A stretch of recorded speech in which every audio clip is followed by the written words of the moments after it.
Santa Teresinha do Menino Jesus ou Santa Teresa d'Ávila?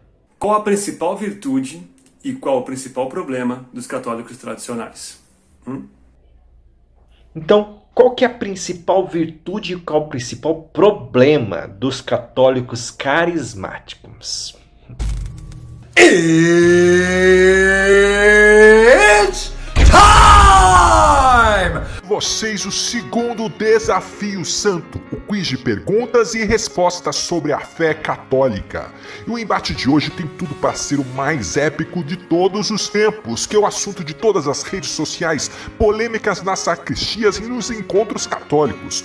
Os católicos tradicionais versus os católicos carismáticos. E para falar pelos carismáticos, convidamos Wesley Macieira, leigo consagrado da comunidade Caminho do Discípulo, coach cristão e responsável pela página Essência. Casado, pai de 3 filhos e participante da RCC há mais de 13 anos. E para falar pelos tradicionais, temos Estevão Castro, dono da página Novena pelo Brasil e deste desafio santo. E é só por isso que ele está falando aqui. Então vamos começar logo com isto.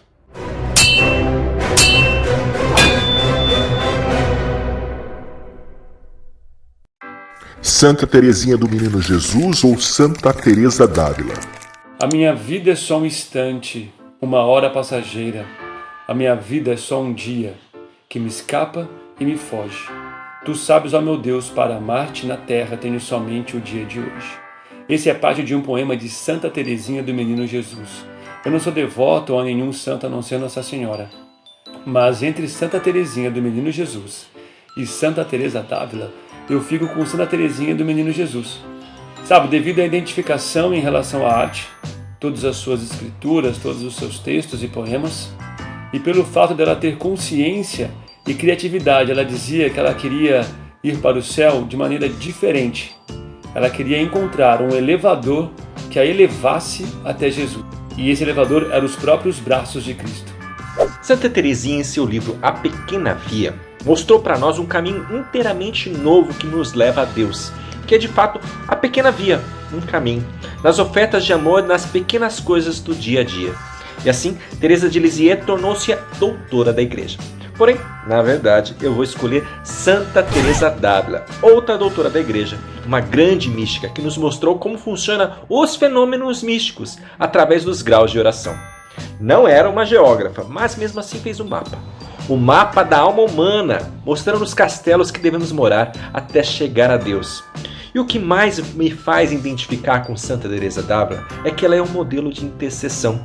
Vivendo em um tempo de conflitos protestantes e da descoberta das Américas, quis muito sair em missão para evangelizar, mas por viver num convento pobre com outras 9 monjas, resignou-se a viver em oração e ser santa, fazer de suas monjas santas, e através do caminho de perfeição nos deu um luminoso caminho para que triunfássemos nossas vidas em Deus.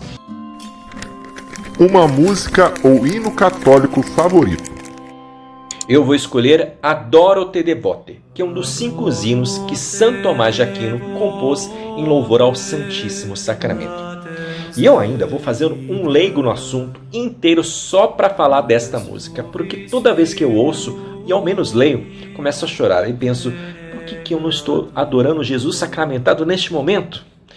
E o mais importante dela é que por mais que você ouça, você não se cansa, pois a profunda teologia que São Tomás colocou naqueles versos é um infinito alimento para as nossas almas.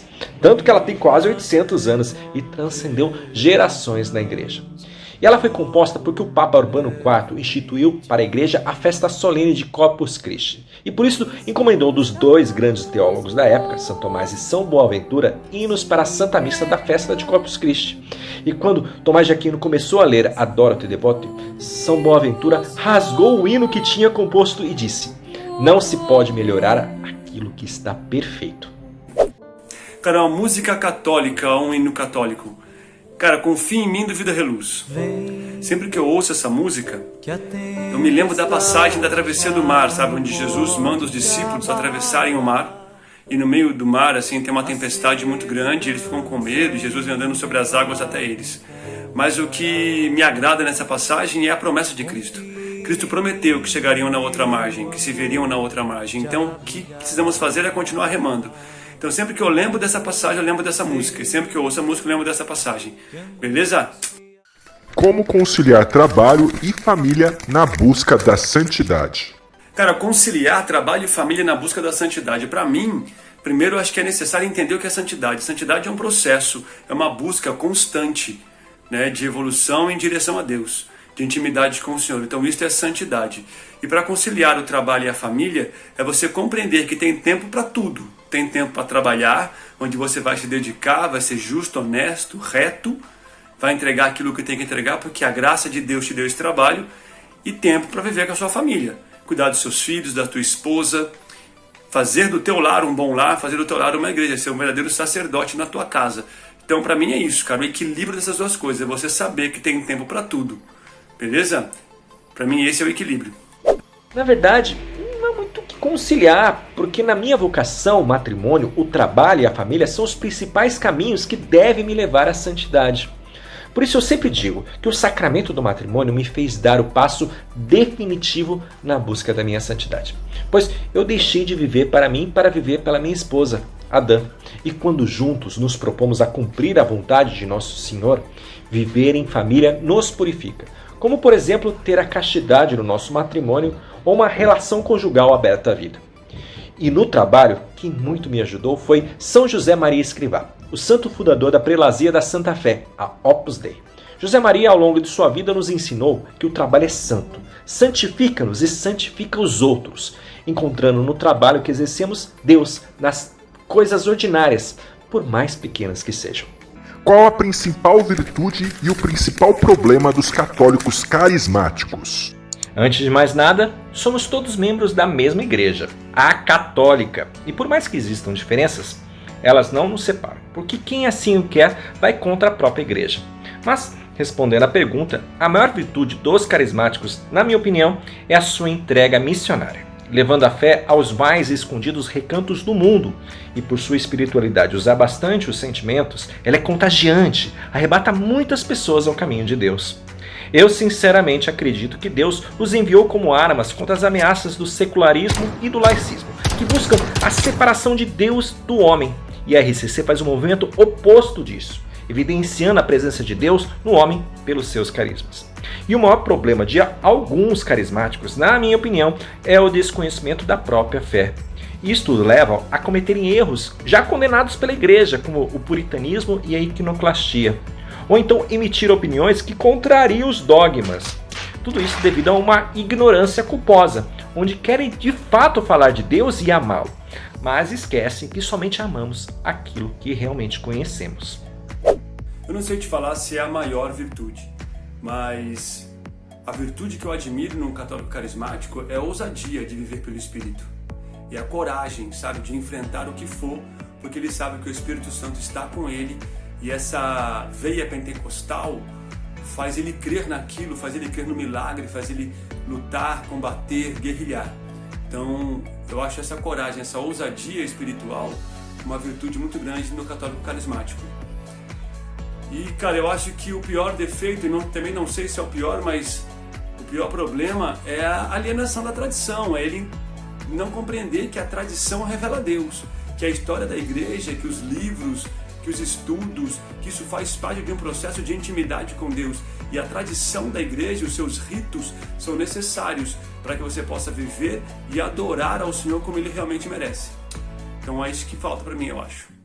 Qual a principal virtude e o principal problema dos católicos tradicionais? Cara, para mim a principal virtude do católico tradicional é o conhecimento dos documentos, sabe?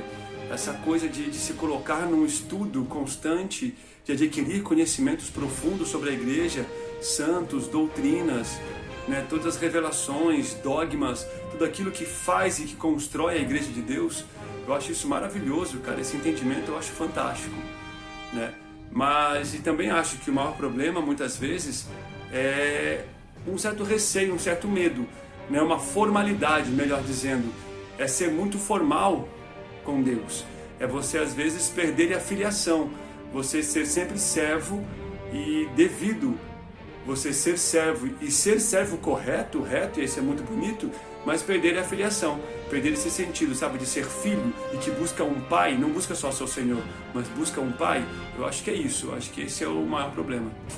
A maior virtude do católico tradicional, na minha opinião, é o amor à verdade, por encontrar nos documentos, na fiel doutrina e na tradição católica inspiração para um aprofundamento espiritual e desenvolvimento pessoal. Os católicos tradicionais visivelmente separam-se do mundo. Suas roupas modestas, as famílias numerosas, contrastam com a erotização e o egoísmo que encontramos tanto no mundo dos dias de hoje. Porém, sua maior virtude pode lhe causar seu maior defeito, a soberba. É natural encontrar em alguns tradicionais o pecado de se julgarem melhores do que outros, simplesmente por conhecerem a doutrina e a tradição, recusando-se a aceitar que Deus utiliza de outros movimentos da igreja para levar a salvação às almas. E por fim, esquecendo do evangelho que Jesus nos ensina, que o Pai se revela na verdade aos humildes. Agora é a sua vez de decidir o vencedor desse santo desafio. E se você está no YouTube, vai agora mesmo na aba da comunidade e vote no seu favorito. E para votar pelo Facebook, é só reagir a esse vídeo com um UAU para votar no Wesley dos Carismáticos e um haha para votar no Estevão dos Tradicionais. E não se esqueçam de nos seguir nas redes sociais, compartilhar esse vídeo com os seus amigos e colocar nos comentários sugestões de perguntas e marcar os próximos desafiantes para este desafio santo.